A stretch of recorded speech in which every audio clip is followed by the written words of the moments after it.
Olá meus amigos, eu sou o Diego Silveira, sou autor de histórias em quadrinhos, sou professor de desenho e trago uma reflexão para vocês hoje sobre o universo do desenho, tá? Uma reflexão sobre a qual eu tenho pensado há muito tempo, tá bom? Uma reflexão pertinente a um tema que se tornou muito comum, pelo menos, sei lá, nos últimos 10 anos ou um pouco mais, tenho ouvido falar bastante sobre isso.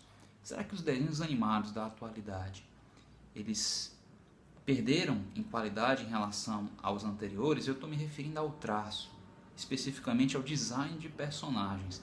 Vocês acham que no que concerne ao design de personagens, tá certo? Ao desenho das figuras humanas, os desenhos animados de hoje perderam alguma coisa em relação aos de antigamente? Olha só, pessoal, essa discussão, ela pertence a uma discussão maior referente a estilos e gostos pessoais, tá bom? É uma discussão que dá muito pano para manga, tá certo? Objetivamente falando, como é que nós podemos responder a isso? O fato é que, sim, eles são diferentes, tá certo? O design de personagens que é comumente praticado hoje, né, que vem sendo praticado de fins dos anos 90 para cá, ele é algo diferente do que era praticado, do que foi praticado entre os anos 40 e os anos 80, tá bom? Por quê, pessoal? Por uma questão de paradigma, de modelo, tá certo? De referência, tá entendendo? Existia uma grande referência, rapaz.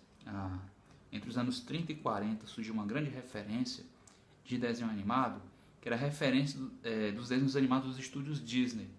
Vocês sabem, a Branca de Neve, eu não lembro exatamente em qual ano, eu não pesquisei para fazer esse vídeo, tá? Eu estou falando tudo com base na minha experiência e no meu referencial.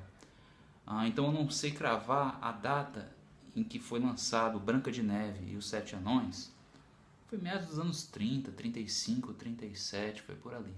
Eu sei que quando foi lançada Branca de Neve, isso causou um boom dentro do campo, do cenário da animação norte-americana, tá certo? Que até hoje, tá certo, junto com os animes, seguem sendo o polo, o grande polo produtor de animação. Os dois grandes polos hoje são Estados Unidos e Japão, né? Sendo que, acredito eu, os Estados Unidos ainda têm uma grana maior para investir nas suas produções, embora o Japão tenha uma produção avassaladora, né? Como nós sabemos. Olha só, bem, nessa época o grande polo, a indústria dos animes ainda não havia se desenvolvido como hoje, né? E o grande polo era indiscutivelmente, o grande polo produtor de animação era indiscutivelmente o polo americano, tá certo? E a referência dos estúdios Disney, tá certo? O tipo de cartoon que eles praticavam, o tipo de design de personagem, tinha uma referência que tinha uma relação muito próxima embora fosse um desenho cartunesco, ele tinha uma relação muito próxima com a era de ouro da ilustração americana, que era um desenho realista, tá certo? Que era um desenho realista.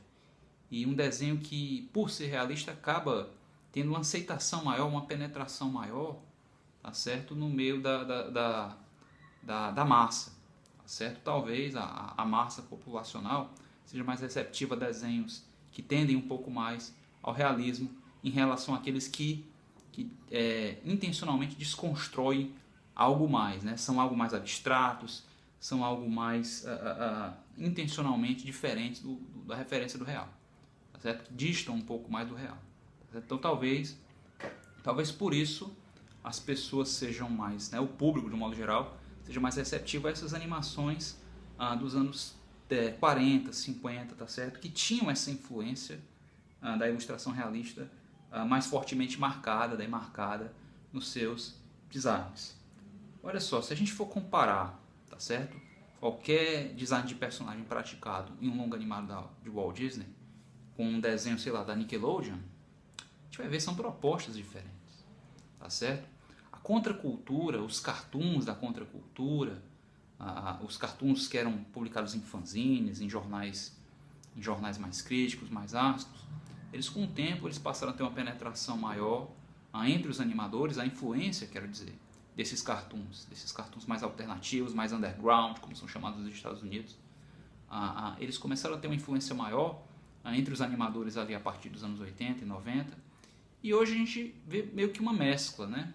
a gente vê que tanto desenhos, né, tanto cartoons que são um pouco mais realistas, como cartoons que são mais abstratos, né, mais irreais, mais estilizados, como dizemos comumente, tá certo? Então passa por aí essa discussão, uma discussão que dá muito pano para manga, mas é basicamente uma questão que se explica pelo paradigma do realismo, do qual os cartoons dos longas animados da Disney estavam mais próximos, se comparados a vários outros que são praticados pela televisão nos dias de hoje, né?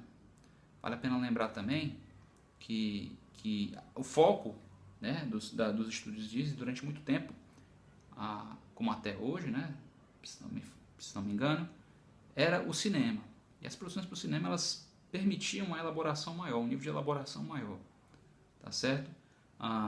Hoje, entretanto, a maioria dos estúdios produz até hoje, né, para televisão, né? E a televisão, ela acaba não permitindo que os animadores executem certos esmerismos, né, que nós víamos nos longas animados da Disney. Eu acho importante levar isso em consideração.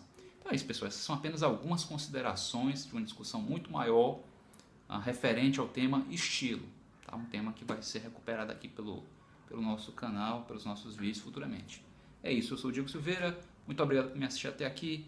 Vejo você em um de meus próximos vídeos. Até lá.